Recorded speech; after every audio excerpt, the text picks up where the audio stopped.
చిన్నగొట్టిగల్లు మండలం బాకారపేట పోలీస్ స్టేషన్లో అర్ధరాత్రి మంచు మనోజ్ నిరసన తెలిపారు. తన సిబ్బందితో పాటు ఉంటున్న లేక్ వ్యాలీ రిసార్ట్స్ కు ఎస్ఐ రాఘవేంద్ర చేరుకుని ఎవరు మీరు ఎందుకు ఇక్కడ ఉంటున్నారని ప్రశ్నించారని మనోజ్ తెలిపారు. నేనేమైనా పుష్పనా, మీరు షెకావత్తా లేక నేను ఒబామా బిన్ లాడెన్నా, ఎందుకు తనను అడ్డుకుంటున్నారో తెలపాలని డిమాండ్ చేశారు. సిఐ వచ్చి సర్ది చెప్పడంతో ఆందోళన విరమించారు. రెండే రెండు నిమిషాలు మా వాళ్ళ దగ్గరకు వచ్చి సీఎం గారి పేరు ఎందుకు తీశారు అండ్ నన్ను ఎందుకు డిస్టర్బ్ చేశారని రెండు విషయాలు చెప్తే నేను ఇక్కడి నుంచి వెళ్ళిపోతాను సార్. ఆనరబుల్ సీఎం గారి పేరు తీసి ఇలా చేయడం కరెక్ట్ కాదు సార్. నా రిక్వెస్ట్ ఒకటే, వచ్చి ఎందుకు ఆయన పెద్ద ఆయన పేరు ఎందుకు తీశారు, నన్ను ఎందుకు మా వాళ్ళని ఎందుకు బెదిరించారు అని అడిగారు. అదొక్కటే నాకు చెప్పేమనండి. ఎవరైనా కంప్లైంట్ పెట్టారా, మేమైనా తప్పు చేసినామా, అది ఎందుకు వచ్చారు? ఇన్ని సంవత్సరాలు లేదు, 93 నుంచి ఉన్నాను తిరుపతిలో, నేను పుట్టి పెరిగింది ఈడ. మళ్ళీ 93 నుంచి క్యాంపస్ పెట్టినాము.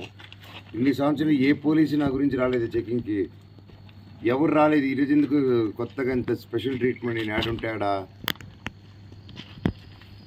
నేను ఎప్పుడైనా ట్రబుల్ చేసినానా? 10 మంది నవ్వులు ఇవ్వడం తప్ప ఇంకేమైనా చేసినానా మీకు?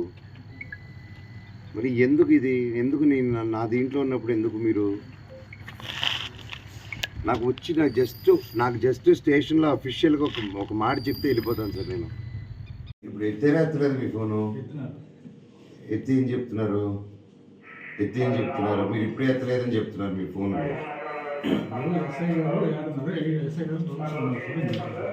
ఎస్ఐ గారు రౌండ్స్లో ఇంటికి వెళ్ళిపోయారని చెప్పారు ఇందాక.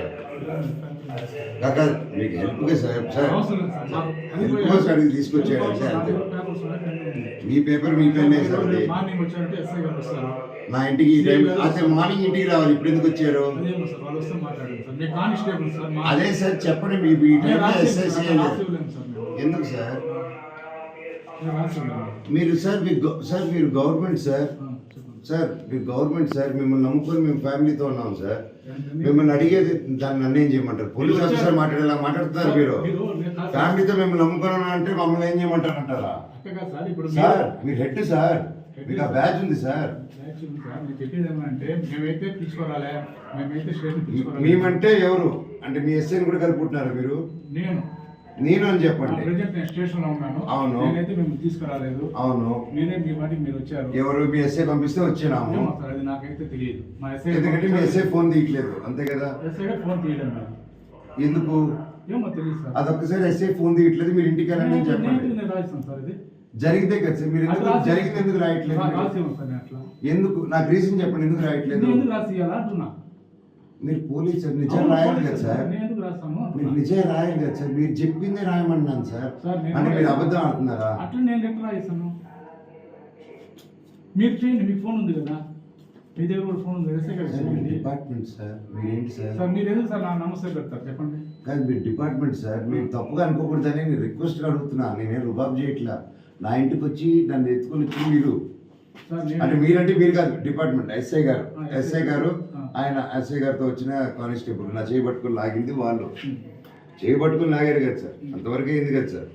నేను అడిగేది ఇక్కడికి వచ్చినప్పటి నుంచి ఇక్కడ వరకు వచ్చాడు సార్, సంద చివరి వరకు వచ్చాడు ఎస్ఐ. వచ్చి అయిపోయారు.